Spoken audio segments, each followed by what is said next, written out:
2018년 7월 이스라엘의 국민들이 막 갑자기 흥분하기 시작했어요. 왜냐하면은 그때 당시에 베냐민 네타냐후 이스라엘 총리가 발표를 했는데, 모사드가, 이스라엘의 정보기관이죠, 모사드가 적의 손에서 아주 귀하게 어렵게 목숨 걸고 구해왔다 라면서 뭔가를 하나 국민들에게 딱 보여줬어요. 그게 뭐냐면은 바로 이 오래된 손목시계였습니다. 사실 이스라엘의 그 모사드는 전 세계에서 이 첩보 능력이 가장 뛰어난 조직이라고 알려져 있는데, 2014년도부터 이 모사드가, 그러니까 4년 전이죠. 2018년도에 이게 발견이 됐으니까 4년 전부터 모사드가 이 손목시계를 이스라엘로 가져오려고 얼마나 노력을 했는지 모릅니다. 왜냐하면은 이 손목의 주인이 바로 시리아에서 죽은 유대인이 손목에 차고 있던 시계였기 때문에 그렇습니다. 이 시계를 가져오기 이전에 그 모사드는 시계도 시계지만은 정작 중요한 그 시리아에서 죽은 이스라엘 사람의 유해를 이스라엘로 가져오려고 그렇게 노력을 했음에도 불구하고 결국은 유해는 가져오지 못하고 손목시계만 하나 겨우 가져왔다는 얘기죠. 이 소식을 들은 이스라엘 국민들은 와, 저 손목시계를 어떻게 찾아왔단 말이지. 이스라엘이라는 우리나라는, 우리 조국은 정말로 이 국가적 영웅에 대해서 보여주는 그 예우의 끝은 도대체 어디까지일까 라면서 굉장히 감격했다라는 것이죠. 도대체 모사드가 그렇게 찾고 싶어 했던 그 유해는 누구이며 이 손목시계의 주인공은 누구인가? 그 인물이 바로 엘리 코헨이라는 사람입니다.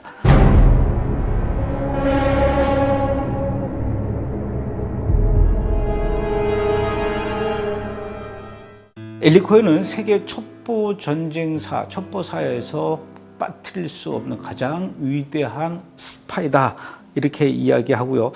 특히 이스라엘의 3차 중동전쟁이라고 했던 6.1 전쟁에 숨은 아주 특별한 공로자입니다. 그래서 오늘은 여러분들에게 이 이스라엘의 국민적 영웅 엘리 코헨에 대해서 소개를 해드리려고 합니다.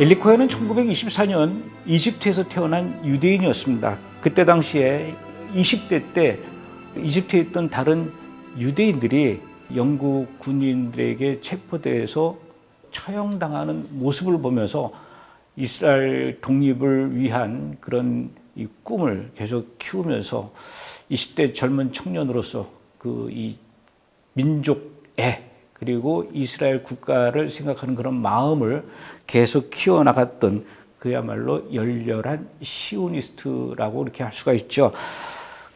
그러다가 이스라엘 건국한 이후에 32살의 나이에 1956년에 이스라엘로 옵니다. 이미 1948년에 이스라엘이 건국된 이후에 5년 뒤에 이스라엘로 도착이 되죠.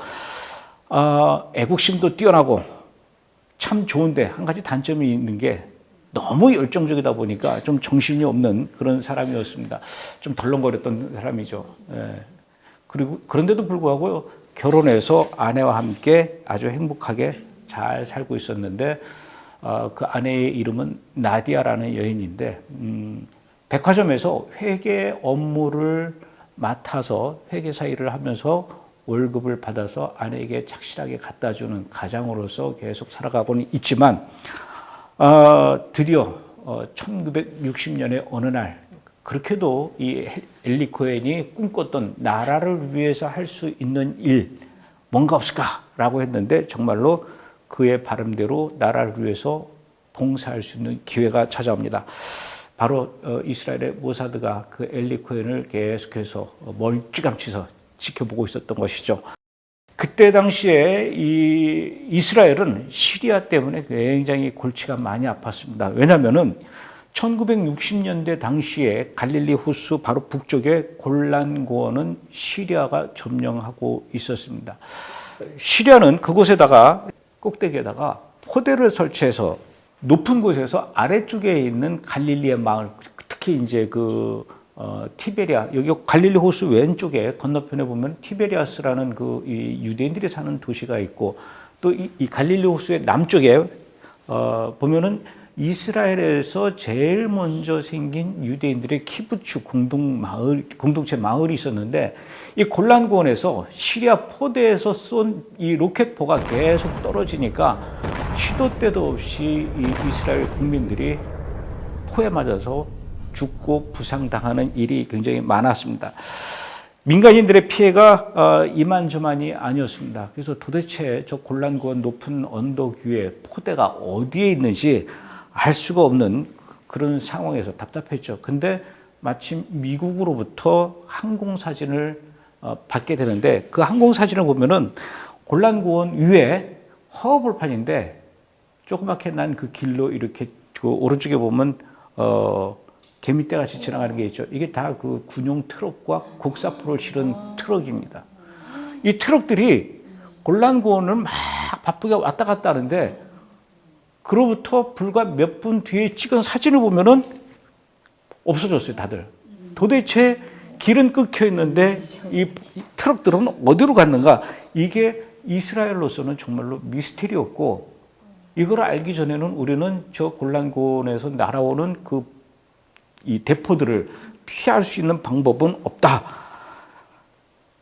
이게 바로 이스라엘의 가장 큰 고민이었습니다. 제일 좋은 방법은 누군가가, 물론 이스라엘 사람이겠죠, 골란고원 위로 올라가서 직접 눈으로 확인해 보고 저 트럭들이, 저 곡사포들이 어디로 숨어 들어가는지 그 위치를 알면은 제일 좋지요. 그런데 골란고원은 그때 당시에 전 세계에서 가장 비밀스러운 지역이었고, 시리아 군인들 중에서도 아주 특별한 군인들만 이 골란고원에 접근할 수 있었고, 일반인들은 전혀 가까이 갈 수 없는 그런 곳이었습니다. 우리나라로 치면 저 DMZ 같은 그런 곳이겠죠.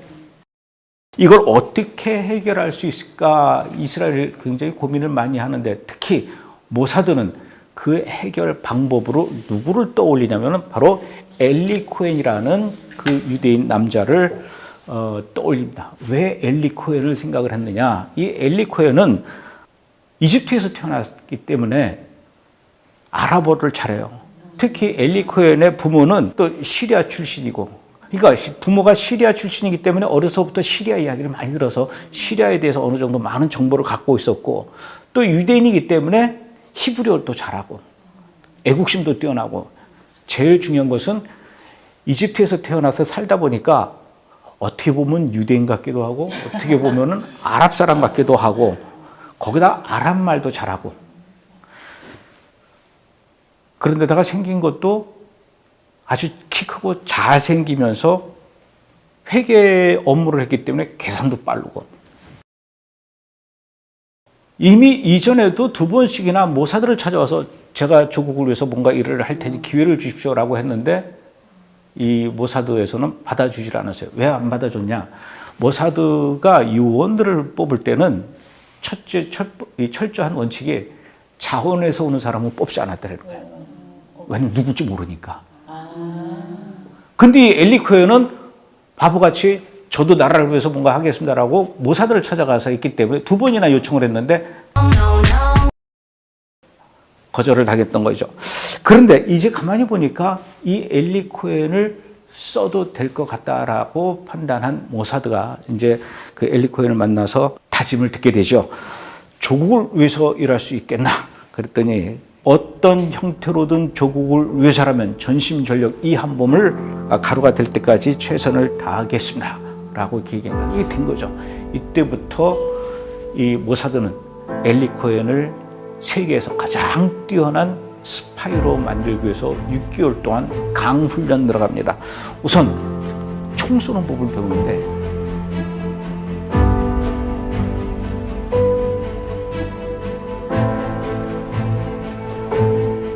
다양한 총이 있지 않습니까? 그 모든 총 종류를 다 습득하면서 분해하고 조립하고 쏘고 이런 것들을 가르치고요. 그리고 딱 눈으로 보면은 이게 무슨 대포고 이 대포의 성능은 어느 정도고 이런 무기를 정확하게 보고 파악할 줄 아는 무기뿐만 아니라 전투기까지. 그래서 이 어떤 무기고 어떤 전투기건 간에 한눈에 딱 보고 이 무기의 이름과 성능을 탁탁탁 얘기할 수 있을 만큼 그것을 훈련을 시키는 겁니다. 그리고 또 한 가지는 뭐냐면 시리아 군인들, 장교들의 이름과 사진과 정보들을 다 주면서 외우게 하는 거예요.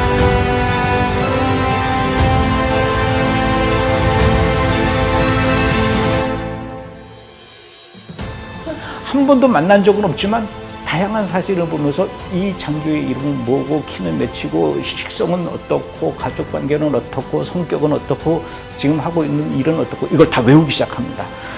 그런가 하면 또 비밀 폭탄을 만드는 법도 또 배우죠. 거의 맥가이버처럼 이런 것들을 배우고 잡혔을 때는 어떻게 될 것인가 독극물로 스스로 목숨을 끊는 그런 법도 배우고 또 내가 적진에 들어가서 파악한 그 정보들을 중요한 것은 이스라엘 모사드 쪽에다 보내줘야 되죠. 이것을 무선 통신으로 막 전달하는 법까지도 다 배웁니다. 예전에 우리 그런 걸 배운 적이 있었는데 돈도스 이런 거 아시죠? 모르스 부호. 특히 옛날 우리 그 간첩을 이 소재로 한 드라마 보면 걔 막 이불 뒤집어 쓰고 밤중에 팍 두들기면서 폭탄으로 무전 치는 거 이런 걸 그때 당시에 배운 거예요. 엘리 코헨이. 영화 007에서 볼 수 있을 만한 것들은 죄다 6개월 만에 다 배웠는데 하여튼 이 뭔가 스파이로서 일을 해보고자 했던 그 열망이 가득했던 이 엘리 코헨은 6개월 동안 가르쳐주는 모든 것들을 거의 스펀지가 물을 흡수하듯이 다 한 거예요. 이렇게 여러 종류의 스파이 훈련을 하면서 가장 집중적으로 받았던 게 뭐냐면 누군가가 자신을 미행하는지를 파악하는 훈련을 합니다. 걸어가다가 누구야? 그러면 딱 돌아보고 누가 날 따라왔다라는 거를 시장에서 그걸 훈련을 하는 겁니다. 얼마나 그 재래식 시장에 수많은 사람들이 막 왔다 갔다 합니까? 그리고 다 각자 자기 일이 바쁜데.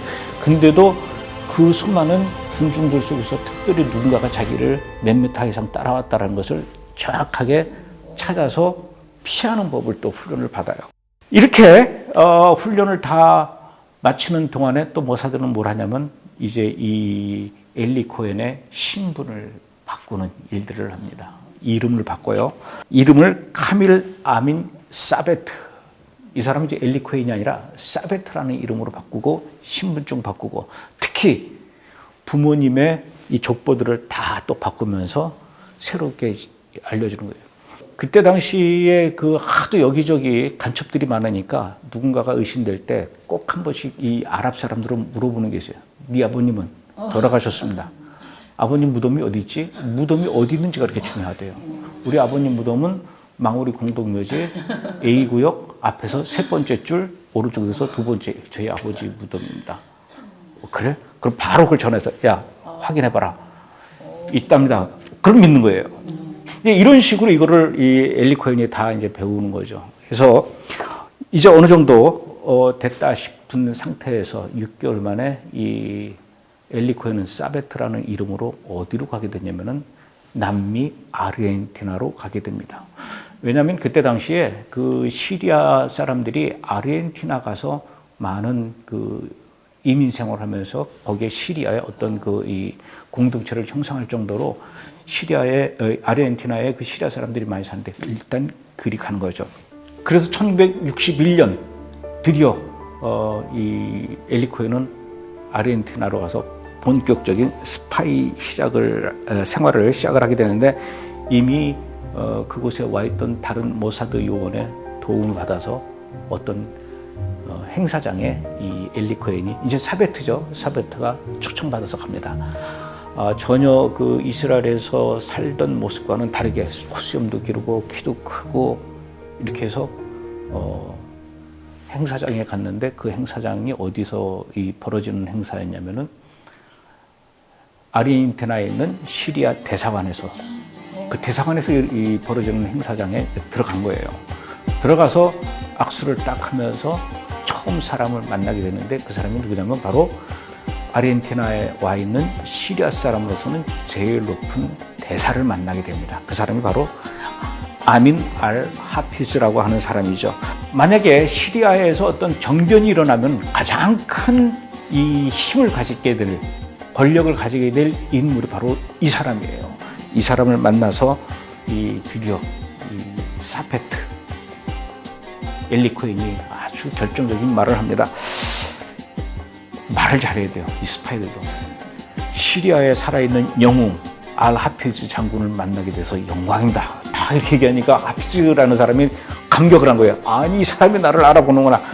만약에 시리아에 정변이 일어나거나 어떤 정치적 변화가 일어나면 당신이 시리아를 위해서 할 일이 많을 것으로 보입니다. 그때는 반드시 주변에 좋은 사람들이 많이 있어야 되겠죠. 그리고 시리아를 위해서 당신은 큰 일을 해야 할 텐데 그때 필요한 것은 돈입니다. 제가 장군님의 일을 위해서 필요한 돈이라면 얼마든지 드리겠습니다. 왜냐? 저는 아르헨티나에서 성공한 시리아 출신의 사업가거든요. 그러니까 이 대사가 놀래가지고 우리 앞으로 사이좋게 잘 지내봅시다. 그런데 또 옆에서 한 사람이 또 거듭니다. 대사님, 이 사베트라는 이 친구 말입니다. 보십시오. 키도 크고 잘생기지 않았습니까? 거기다가 돈도 굉장히 많고 사업도 잘하는, 그래서 시리아의 미래를 위해서는 꼭 필요한 인물입니다. 이렇게 또 하니까 이제 대사하고 이 사베트하고는 절친이 돼버렸습니다. 그렇게 이제 친하게 된 날 이후에 그 다음부터 이 사베트는 대사관을 마치 자기 집 안방 내나듯이 탁 들어가면 앞에서 대사관 그 입구에서 사람들이 이제 어서 오십시오 하고 문을 열어주고 이렇게 환영을 받는 그런 상황이 됐는데, 결국은 이 사베트한테 알 하피즈라는 이 대사가 당신도 이제 아르헨티나에서 이러고 있지 말고 어서 빨리 시리아로 들어가서 나라를 위해서, 조국을 위해서 뭔가 일을 했으면 좋겠어. 가고 싶지만 자신이 없습니다. 무슨 자신이 없다 그러나 내가 뒤에 있지 않나. 필요하면 내가 추천서를 써주지. 써주시면 고맙지만 저는 아직 잘 그러니까 겸손한 거예요. 거기에 또 이 대사가 또 마음에 들어가지고 그 자리에서 탁 그래서 추천서를 써줘가지고 그 알 하피즈라는 사람의 추천서 한 장을 들고 드디어 시리아에 입국을 하게 됩니다. 이런 일들을 매일 저녁 이 사베트는 엘리 코헨이죠. 식수에 들어와서 예루살렘에 있는 모사드 본부에다가 다 무선 송신으로 보내는 거예요. 오늘 대사를 만났다. 오늘 대사가 나에게 악수를 청했다. 오늘 대사와 단둘이 밥 먹었다. 오늘 드디어 대사가 나에게 시리아 가라고 추천해줬다. 그리고 오늘 나에게 추천서에 사인해줬다. 나는 이제 이 추천서를 들고 시리아로 들어가게 된다. 이렇게 막 매일매일 보고 하니까 이스라엘 입장에서는 얼마나 신이 났는지, 이렇게 일이 일사천리로 축축축 진행된 거예요. 그 알 하피즈라고 하는 그 시리아 대사가 써준 추천서를 들고 시리아로 들어간 이 사베트는 그때부터 시리아 수도 다마스커스로 갑니다. 가서 어디다가 방을 얻게 되냐면 시리아의 군 참모 본부, 군 최고 사령부 건물 바로 앞에 있는 아파트를 얻어요. 그때 당시에 군 그 사령부 바로 앞에 있는 아파트와 그 아파트 주변은 웬만한 사람들은 살 수 없을 만큼 아주 고급 아파트들만 쫙 있는 곳이에요. 거기에 방 5개짜리, 화장실이 4개 있는, 웬만한 사람은 언감생심 구경도 못하는 그런 아파트를 다 월세로 얻어가지고 들어가죠. 그리고는 그때부터 본격적으로 시리아의 정관계 그리고 군 인사들을 차례차례 만나면서 친분을 쌓기 시작합니다. 그리고 그의 손에는 뭐가 들려있죠? 바로 대사가 써준 추천서거든요. 봐라, 대사가 나한테 이렇게 추천서를 써줬는데 앞으로 사이좋게 지내자. 그리고는 그때부터 만나게 되는 그 군 관련 사람들, 이 사람들은 누굽니까? 이미 이스라엘에서 모사드로부터 계속 정보를 받고 외웠던 사람이야. 내가 외웠던 사람을 직접 만났네. 오늘 내가 그 사람을 만났다. 또 저녁에 계속 무선 통신을 보냅니다. 이 무선 통신을 이스라엘의 모사드로 보내는데 항상 그 무선 통신을 하는 시간을 아침과 저녁에 시간을 정해놓고 한 거예요. 그리고 계속 정보를 보냈습니다. 오늘 드디어 다마스커스에 도착했다. 군사령부 바로 앞에 아파트를 얻었다. 그리고 오늘 누굴 만났다. 하나도 빠짐없이 이런 것들을 다 보고를 하면서, 특히 아파트의 베란다에서 이렇게 내려다 보면은 군 참모본부 건물로 지금 누가 들어가고 있다. 들어간 뒤에 2시간 만에 나왔다. 그 군 참모본부 안으로 어떤 트럭이 들어갔는데 그 트럭 뒤는 뭐가 실려 있는 것 같더라. 이걸 다 보는 거예요. 그러니까 시리아의 수도 다마스커스에서도 군사령부에서 일어나는 일들을 이제는 이스라엘 모사드가 마치 손바닥 안을 들여다보지 다 볼 수 있게 됐다는 얘기죠.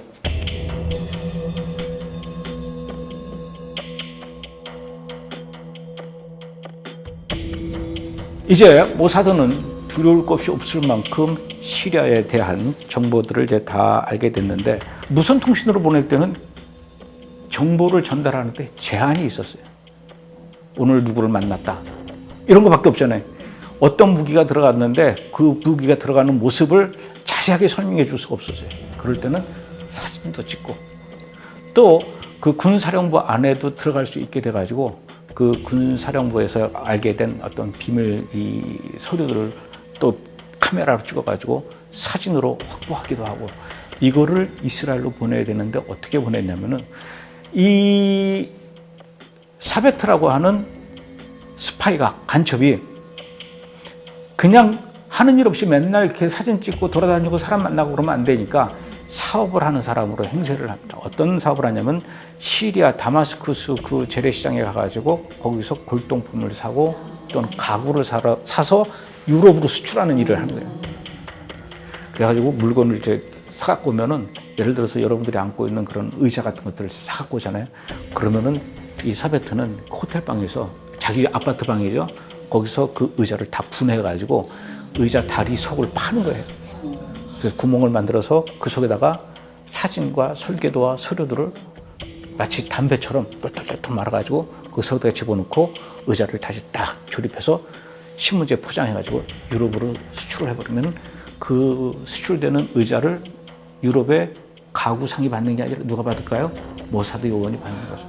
그럼 이 자료들, 이 정보들을 수집해가지고 이스라엘로 보내는, 이렇게 매일매일 상상할 수 없을 만큼의 고급 정보들이 이스라엘로 쏟아져 들어오니까 모사드는 그야말로 매일매일 환호와 비명을 지를 정도였어요. 야, 우리가 잘 키운 스파이 하나가 이렇게 나라를 살리는구나. 심지어는 이 사베트는 그 고급 아파트에 매일매일 술 파티를 엽니다. 그리고는 군 고위 장교들, 또 공무원들 중에 높은 사람들을 매일 자기네 집으로 불러가지고 술 파티를 하는 거예요. 술 파티에 또 빠져서는 안 되는 게 또 여자들도 부르는 거예요. 이런 일들을 매일매일 하면서 그야말로 군인들과 장교들과 정치인들과는 남들한테 얘기를 할 수 없을 만큼의 아주 비밀스러운 친밀한 관계가 된 거예요. 심지어 어떤 공무원, 고위 공무원은 이 사베트한테, 그 당신 혼자 그 아파트에서 넓게 쓰고 있는데 미안하지만 오늘 낮에 나 좀 잠깐 좀 빌려주면 안 되나? 그러면은 열쇠 주면은 그 이 공무원이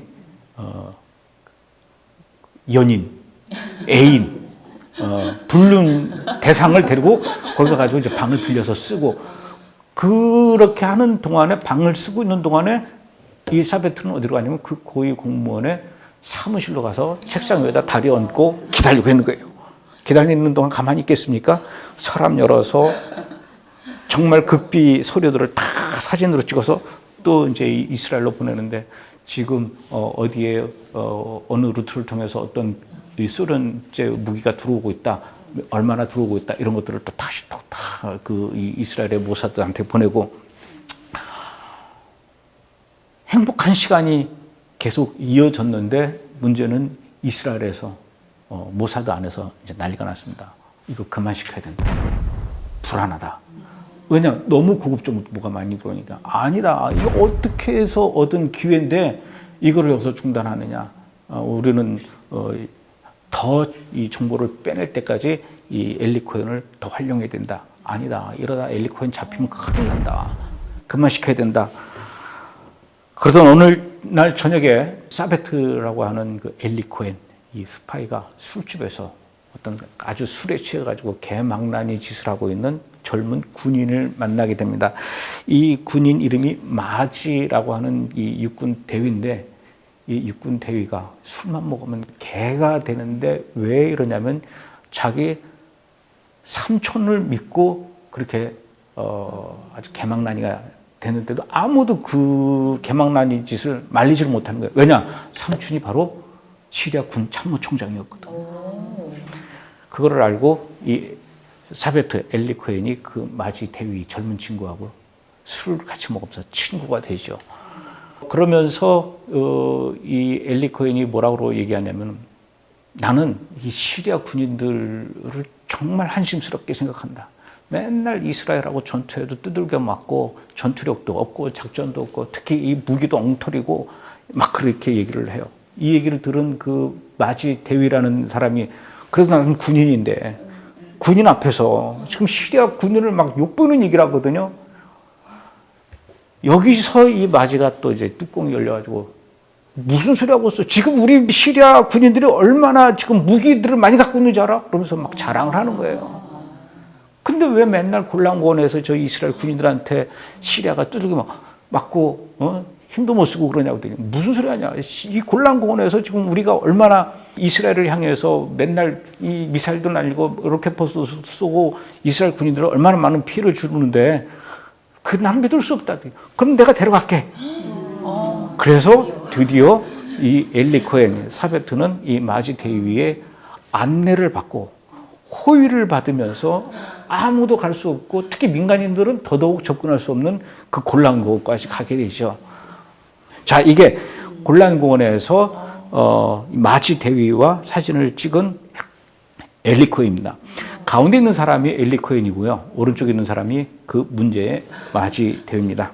골란고원에 도착해서 여기저기 막 그 군용 트럭이 돌아다니고 또 곡사포가 막 움직이고 하는 이 모습을 이스라엘의 그 정보기관은 미국이 제공한 위성사진, 항공사진을 통해서만 어렴풋이 보고 파악을 할 뿐인데, 이게 지금 엘리 코헨은 눈앞에 그런 무기들이 왔다 갔다 하는 것을 확인하니까 얼마나 기가 막히겠어요. 심지어 모사드에서 6개월 동안 모든 무기의 이름과 성능을 암기했던 이 엘리 코헨은 눈앞에 지나가는 모든 무기들을 다 외우기 시작합니다. 특히 이 엘리 코헨이 6개월 동안 그 스파이 교육을 받으면서 가장 또 집중했던 게 뭐냐면, 한 번 보고 그것을 외우는 거예요.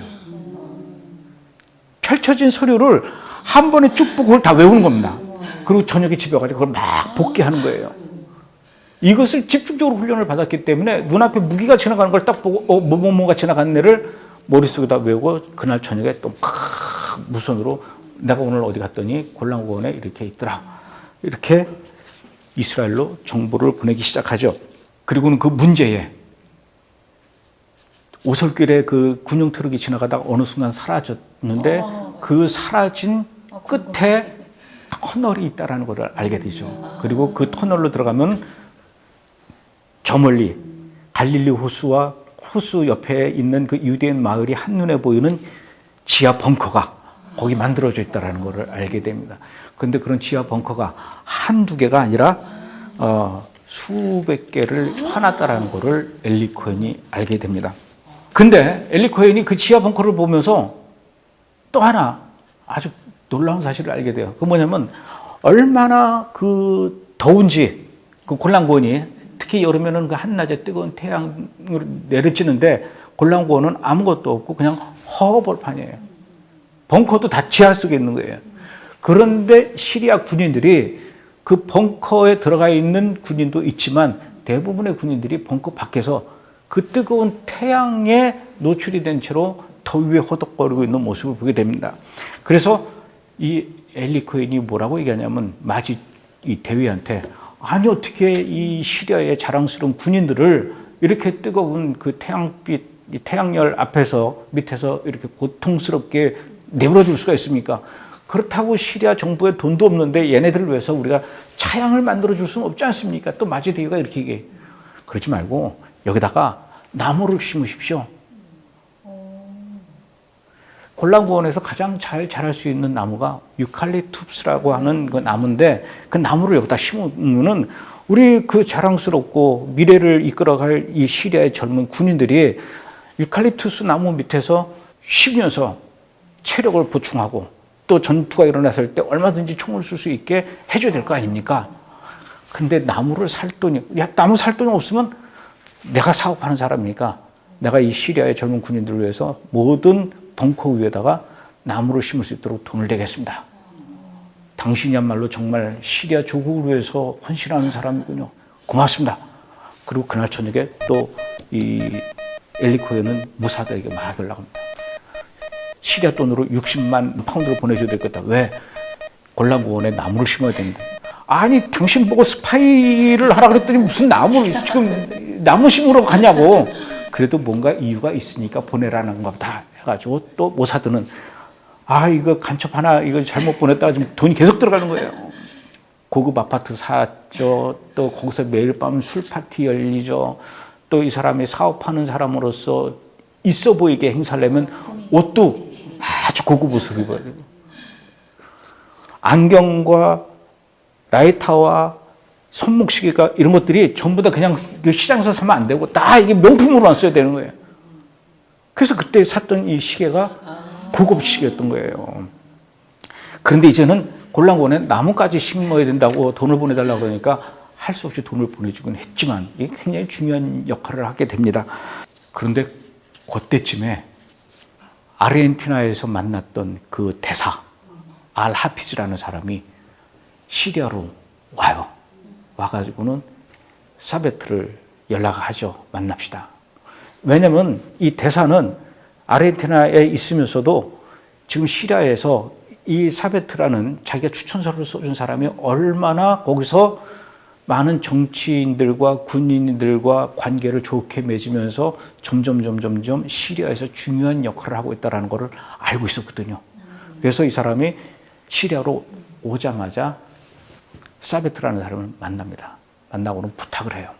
무슨 부탁을 하냐면 몇 월 며칠 날, 그날이 언제냐면은 1963년 3월 8일 저녁에 당신 집에서 파티를 좀 열어주십시오. 그리고 그 파티에 사람들을 초대해 주십시오. 그리고 그 초대 대상은 이 사람들입니다. 명단을 줍니다.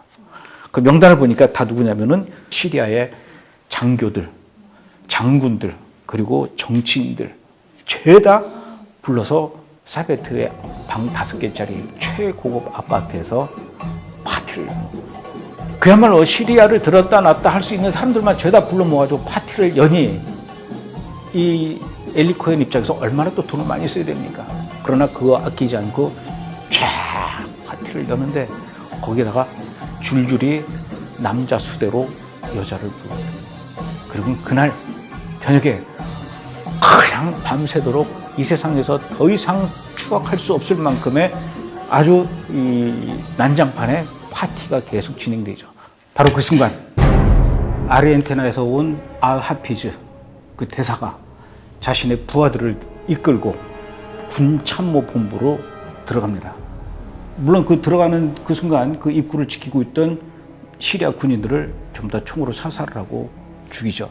그때 당시에 이 죽었던 모습 이 시리아 군인들이고 군을 일단은 장악한 뒤에 어디로 가냐면은 대통령궁으로 갑니다. 그리고는 잠자고 있던 시리아 대통령을 끌어내죠. 바로 이 장면이 그때 끌려 나오는 그 시리아 대통령의 모습입니다. 이렇게 해서 쿠데타가 일어난 겁니다. 군참모본부 안에서 들리는 총소리 그리고 대통령궁에서 들리는 그 총소리를 아무도 들을 수가 없었던 게 바로 이 엘리 코헨의 아파트에서는 워낙 크게 음악을 틀어놓고 술에 취해서 지금 그 나이가 나도 아무도 아는 사람이 없었던 것입니다. 결국은 아르헨티나에서 만났던 그 알하피즈 대사가 시리아의 새로운 대통령으로 등극을 하게 되지요. 이 알하피즈가 엘리 코헨을 만나서 사베트를 만나서 또 얼마나 고마워하겠습니까? 당신이 나를 대통령으로 만들어준 거나 다름없어. 당신에게 내가 국방 차관으로 임명을 하겠어. 이스라엘의 스파이가 시리아의 국방차관이에요. 결국은 엘리사벳은 또 뭐라 그러냐면, 저를 이렇게 써주시는 건 고맙지만 저는 아직까지 시리아를 위해서 더 배울 게 많습니다. 제가 시리아에 대해서 더 많은 정보들을 얻고 안 다음에 그 다음에 나라를 위해서 더 일을 많이 하겠습니다. 그래? 그럼 뭘 알고 싶은데? 그래서 이때부터 또 이제 이 엘리 코헨은 시리아의 최고급 극비 군사 비밀들을 또 다 알게 되죠. 알게 된 걸 또 역시 이스라엘로 매일 저녁에 무전을 쳐서 보내게 됩니다.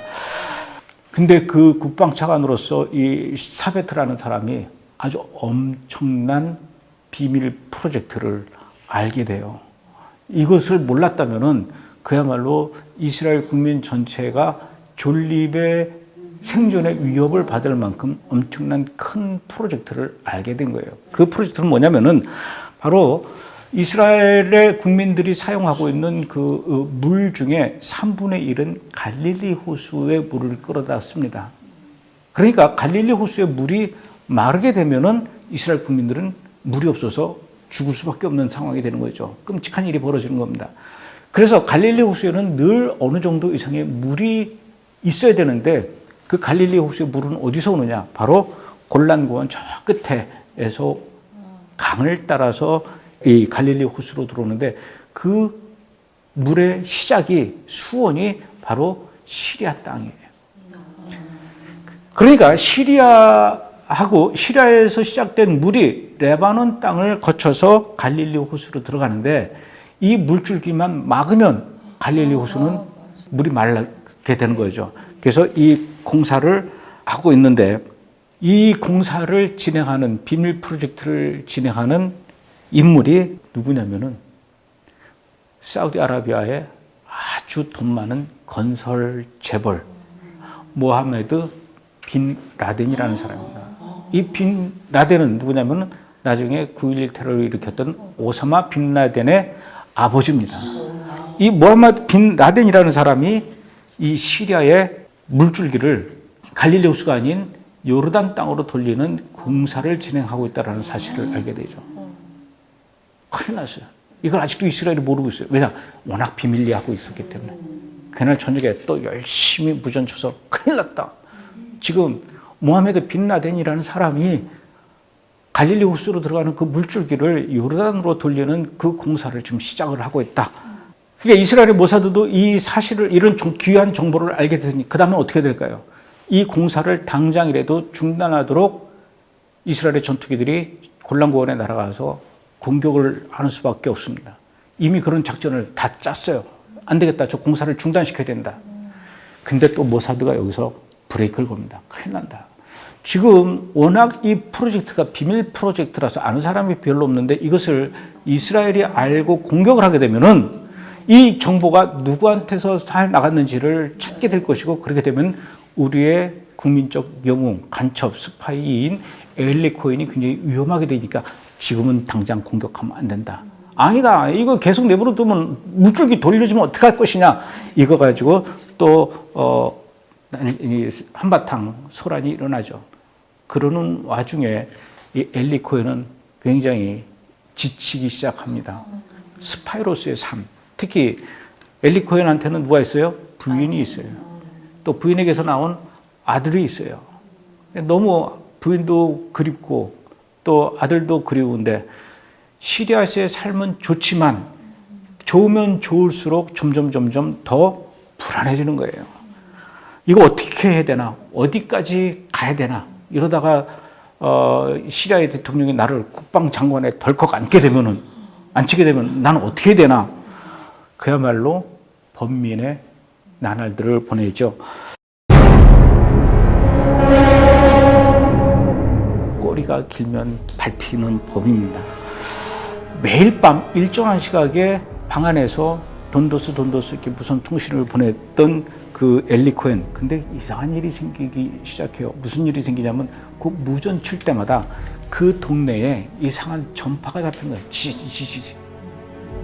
이거를 시리아의 첩보기관이 알게 됐어요. 희한하다.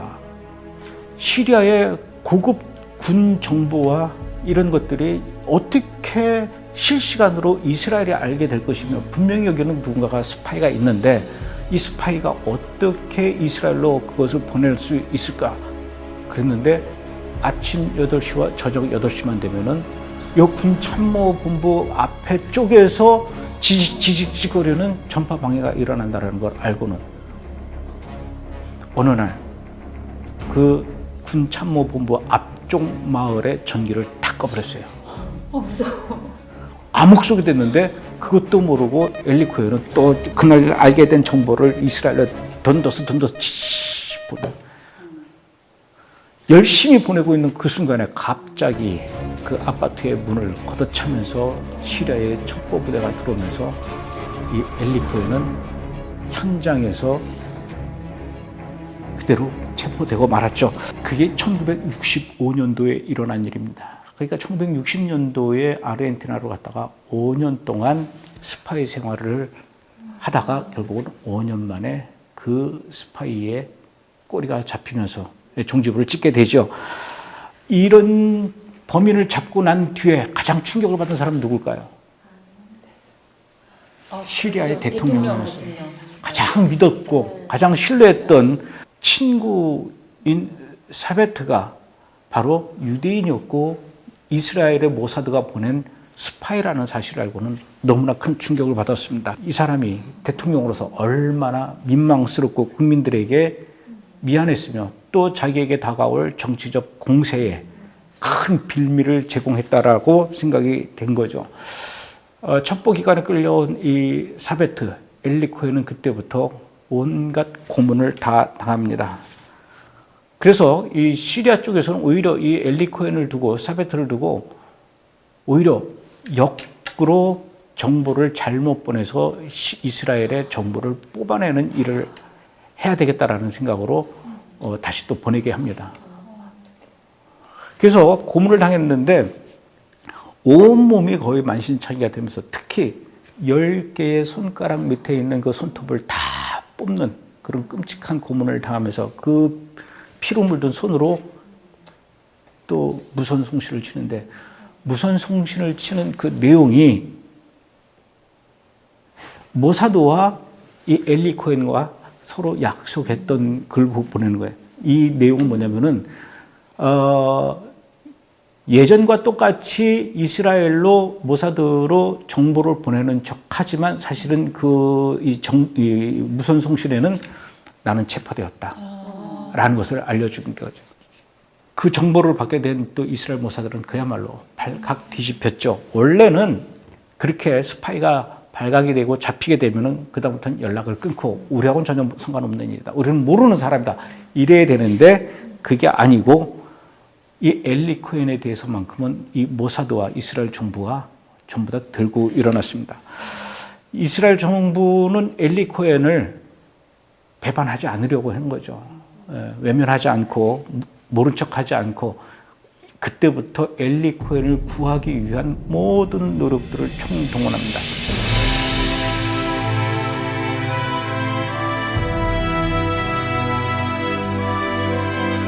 프랑스 대통령과 총리를 동원해서 이 시리아를 움직이려고 합니다. 그리고 로마 교황청, 바티칸을 통해 교황을 통해서도 또 부탁을 합니다. 제발 살려달라. 그리고 심지어는 지금 이스라엘에 붙잡혀 있는 시리아의 모든 간첩들을 다 풀어주겠다. 돈을 원하면 원하는 대로 돈을 다 주겠다. 그러니 제발 엘리 코헨만은 살려서 우리에게 돌려다오라고 했지만 시리아는 끝내 엘리 코헨을 돌려주지 않고 특히 그 대통령의 입장에서 이 엘리 코헨을 살려두면 자기가 불안해진다라는 그런 생각하에 결국은 사형을 선고하게 되죠. 그리고는 1965년 5월 18일 시리아의 수도 다마스커스 순교자의 광장이라는 곳에서 수많은 분노한 시리아 군중들이 지켜보는 가운데 이 엘리 코헨을 끌고 나옵니다. 그리고 교수대가 있는 나무 계단을 향해서 걸어 올라가게 하죠. 원래는 교수형을 처할 때는 그 사형수 머리에다가 얼굴에다가 검은 천을 씌우는데 씌우려고 가까이 갔더니 나는 필요 없다. 나는 죽어도 이스라엘을 향해서 이스라엘을 바라보면서 죽겠다. 그리고는 끝내 검은 천을 쓰지 않고 계단에 올라가니까 목에 물가미가 채워지고 집행관이 발로 계단을 걷어차면서 몸이 축 떨어지죠.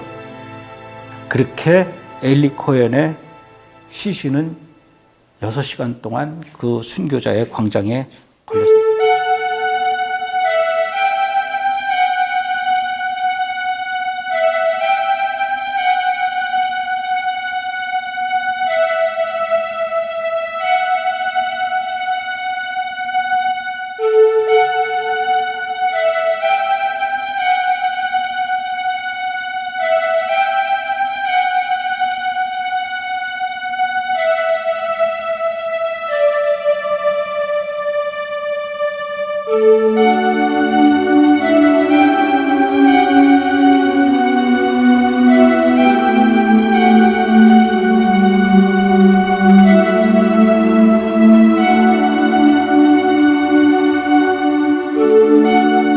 엘리 코헨이 이렇게 교수대에서 처형을 당하자 이스라엘은 전국에서 엘리 코헨을 추모하는 그런 행사가 열렸습니다. 특히 그 텔아비브에서 열렸던 그 추도 행사에서는 그때 당시에 총리를 했던 그 벤구리온이 이 시위의 맨 앞장에서 이 시위를 이끌었죠. 그리고 그 이후에 이스라엘의 여러 도시에 여러 골목에 엘리 코헨 이름을 따서 엘리 코헨 도로와 엘리 코헨 골목과 엘리 코헨 거리들이 생겨나면서 또 광장에도 엘리 코헨의 이름 붙여서 이 엘리 코헨을 이스라엘 모든 국민들이 기념하기 시작합니다. 자, 이제 엘리 코헨은 죽었어요. 그럼 이제 이스라엘은 어떻게 될까요? 엘리 코헨이 보내줬던 그 정보, 그 시리아에서 시작된 그 물줄기가 갈릴리 호수로 들어가는 것을 트는 이 프로젝트를 빨리 이제 막아야 되겠죠. 이스라엘 입장에서 전투기들이 골란권을 공격을 해야 되는데 어디서 포가 날아올지 모르는 이런 상황인데 비교적 이 전쟁이 쉽게 끝납니다. 이 전쟁이 바로 제3차 중동 전쟁이라고 불리는 이 전쟁입니다.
이 6.1 전쟁을 통해서 골란고원을 이스라엘이 점령을 하게 되는데 그 점령하는 게 너무너무나 의외로 간단하게 끝납니다. 물론 그 골란고원을 올라가기 위해서도 많은 이스라엘 병사들이 희생을 당했지만 특히 그 골란고원 꼭대기에서 이스라엘을 향해서 날아오는 그 포가 어디서 날아오는지 몰랐는데 바로 그 지하 벙커 위에 엘리 코헨이 얘기했던 대로 유칼립투스 나무를 심어놨어요.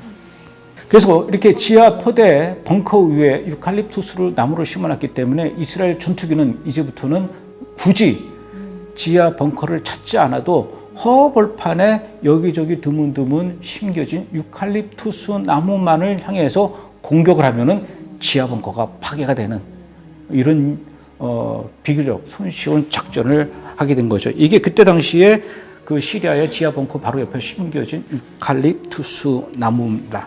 미국 뉴욕타임즈에 의하면은 모사드는